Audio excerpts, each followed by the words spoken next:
টাঙ্গাইলের কালিহাতীতে অভিযান চালিয়ে 1000 লিটার ডিজেল উদ্ধার করেছেন ভ্রাম্যমাণ আদালত। মঙ্গলবার বিকেলে উপজেলার পালিমা এলাকায় উপজেলা নির্বাহী কর্মকর্তা খায়রুল ইসলামের নেতৃত্বে অভিযান পরিচালিত হয়। এ সময় ডিজেলের দোকান মালিককে 30,000 টাকা জরিমানা করা হয়।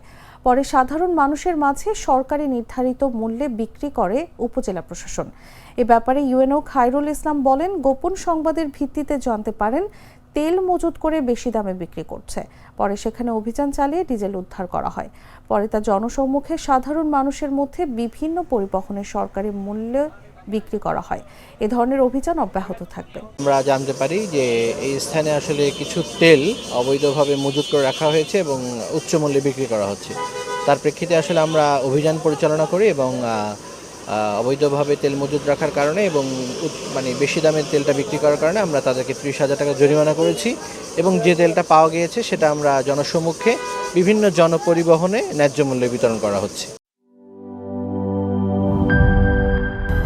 200-র বেশি সার্ভিস ও ফিচারে লেনদেনের সব বিকাশ অ্যাপে সম্ভব।